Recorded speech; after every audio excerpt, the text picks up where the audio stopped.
Hello everyone, मेरा नाम है शुभम पटेल। और जैसा कि हमने एंशियंट इंडिया की सीरीज स्टार्ट की है, और एंशियंट इंडिया की सीरीज भी हमने स्टार्ट की है महाजनपद टाइम पीरियड।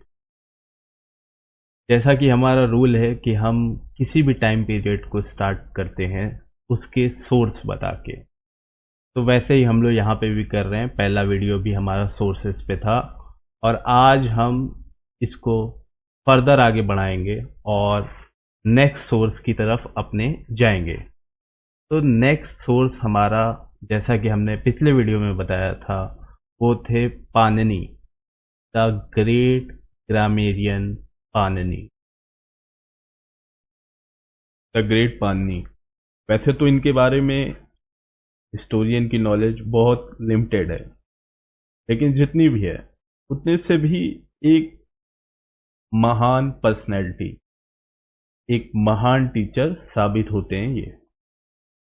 हमें ये बात के लिए प्राउड होना चाहिए कि संस्कृत जैसी ओल्डेस्ट एंड टफेस्ट लैंग्वेज कि ये सिर्फ गुरु नहीं, बल्कि उस लैंग्वेज को उन्होंने ग्रामर से स्ट्रक्चर दिया।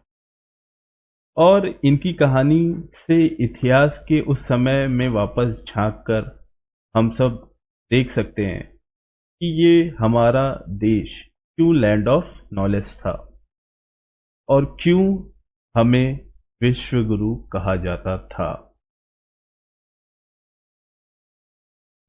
तो स्टार्ट करते हैं। Panini and his Ashtadhyayi. पाणिनि दुनिया के प्रसिद्ध प्राचीन ग्रामेरियन हैं, जिन्हें अक्सर संस्कृत ग्रामर का फादर कहा जाता है। लिखा है Panini. This seems to have been his both name for the grammarian who lived in the 5th or 4th century BC. His Ashtadhyayi, the oldest surviving Sanskrit grammar, represents a brilliant intellectual achievement. कह रहा है पाणिनि, या उनके गोत्र का नाम हमें प्रतीत होता है, वह एक ग्रामेरियन थे जो 5वीं या 4th सेंचुरी बीसी में रहते थे। तो जाहिर सी बात है, ये बात से हमें क्लियर हो जाता है कि हम इनके बारे में क्यों पढ़ रहे हैं, क्योंकि ये महाजनपद काल के हैं, यानी 6 से 3 सेंचुरी बीसीई के अंदर की बात है। और इसी वजह से हम इन्हें अपने महाजनपद का सोर्स मानते हैं। ओके।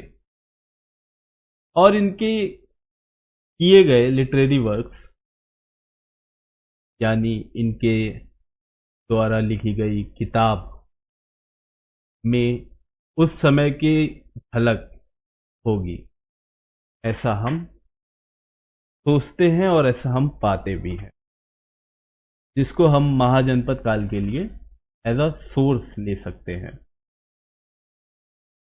उनके लिखी गई अष्टधाई सबसे पुरानी जीवित संस्कृत व्याकरण या ग्रामर की बुक है, जो कि रिप्रेजेंट करती है ब्रिलियंट इंटेलेक्चुअल अचीवमेंट, या 3996 मैगजिम या सूत्रास में संस्कृत व्याकरण के नियमों को बताती है।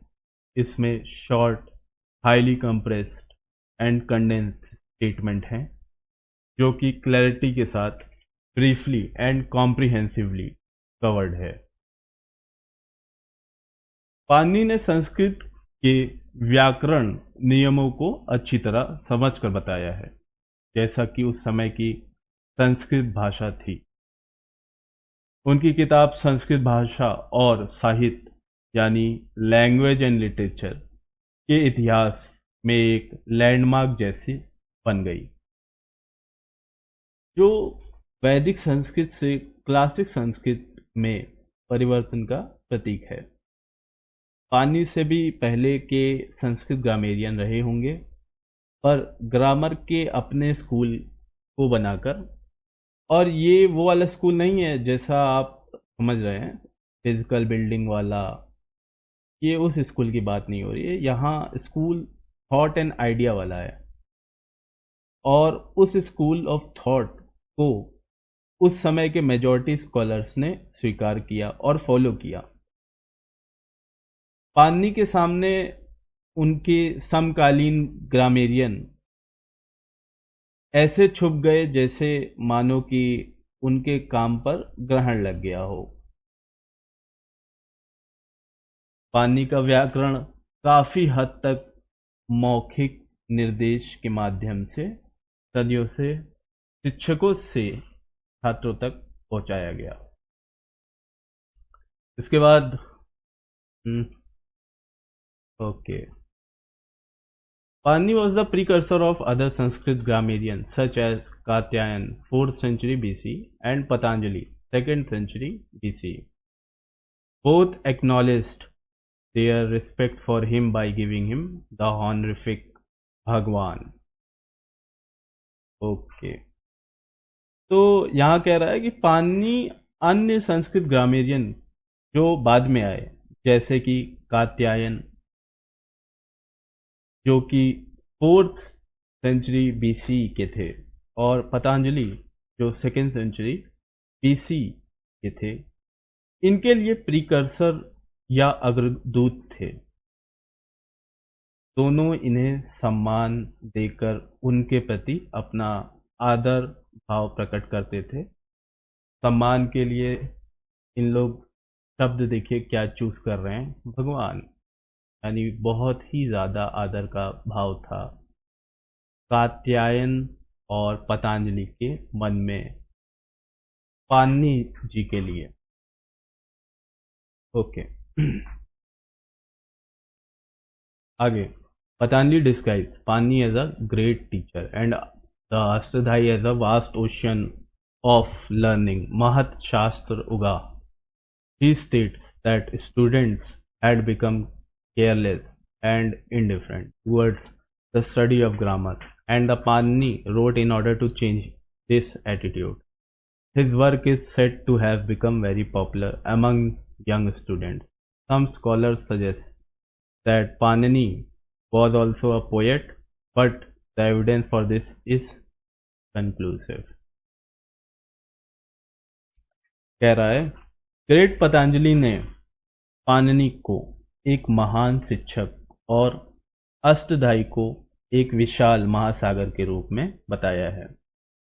वो बताते हैं कि छात्र उस समय के लापरवाह और उदासीन हो के व्याकरण का अध्ययन करते थे। फिर पाणिनि ने ग्रामर सरल रूप से समझाई। उनका काम युवा छात्रों में लोकप्रिय हो गया था। कुछ स्कॉलर का सुझाव यह भी था कि पाणिनि एक कवि ही थे, लेकिन प्रमाण ना के बराबर है। फिर पाणिनि के जीवन के बारे में बहुत कम जानकारी है। वह एक ब्राह्मण थे और ऐसा प्रतीत होता है कि वह नॉर्थ वेस्ट में गांधार देश के शालतुरा नाम के स्थान के निवासी थे। गांधार और उसमें शालतुरा। तो वैसे मैं बता दूं कि गांधार हमारा एक और महाजनपद है जो हमें मिल गया है हमारी इस कहानी से। इससे पहले हमने देखा था पिछले वीडियो में कि हमने एक और कहानी देखी थी जिसमें हमें और भी महाजनपदों के नाम पता चले थे, जैसे कि कुशीनारा, बनारस, श्रावस्ती, साकेत और ईटीसी, जितने भी नाम थे। अब हमें हमारा एक नया महाजनपद मिला है जो कि गांधार है। इसके बाद बता रहा है कि चीनी तीर्थयात्री जुजैंग ने 7th सेंचुरी में शालतुरा का दौरा किया था। जुजैंग ने शहर में खड़ी पाणिनि की एक मूर्ति का उल्लेख किया है और हमें बताया है कि इसके बच्चे व्याकरण का अध्ययन करते थे और महान ग्रामेरियन का बहुत सम्मान करते थे। 19वीं सेंचुरी के आर्कियोलॉजिस्ट अलेक्जेंडर कनिंगम ने प्राचीन चलतुरा की पहचान लाहुर से करने का सुझाव दिया है, जो ओहिंद से 4 मील नॉर्थ वेस्ट में काबुल और सिंधु नदी के संगम के करीब एक शहर था। ओके, फिर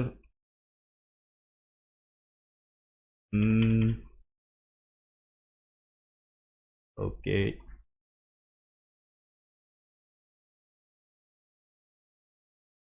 Zhang records some traditions about Pani that were current in the 7th century, and later source also preserve some story about his life. Okay, जुजैंग ने पानी के बारे में जुजैंग ने पानी के बारे में कुछ परंपराओं को दर्ज किया है जो 7वीं सेंचुरी में प्रचलित थी, और बाद के सोर्स ने उनके जीवन के बारे में कुछ कहानियों को भी प्रिजर्व किया। 19वीं सेंचुरी में मंजुश्री मूलकल्प पाटलिपुत्र में नंद राजा के दरबार के साथ उनके संबंध का उल्लेख है। 10वीं सेंचुरी के लेखक राजशेखर ने पाटलिपुत्र में एक इंस्टीट्यूशन जिसे अ बोर्ड ऑफ एग्जामिनर कहा जाता था, उसकी स्थापना का उल्लेख किया है, जिसके सामने पानी और कई अन्य जैसे महान ग्रामेरियन आए थे। संयोगवश और इंसिडेंटली अपने समय के कई पहलुओं, स्थानों, लोगों, रीति रिवाज, संस्थान, सिक्कों, वजन और माप और लोगों की मान्यताओं और प्रथाओं का उल्लेख किया। यही कारण है कि इतिहासकार 5वीं और 4वीं सेंचुरी बीसी की जानकारी के सोर्स के रूप में अष्टधाई का उपयोग करते हैं। आशा करता हूँ ये वीडियो आपको बहुत अच्छा लगा होगा, और हम जल्दी अपने नेक्स्ट वीडियो को लेके लौटेंगे। तब तक के लिए thank you for listening me and good bye.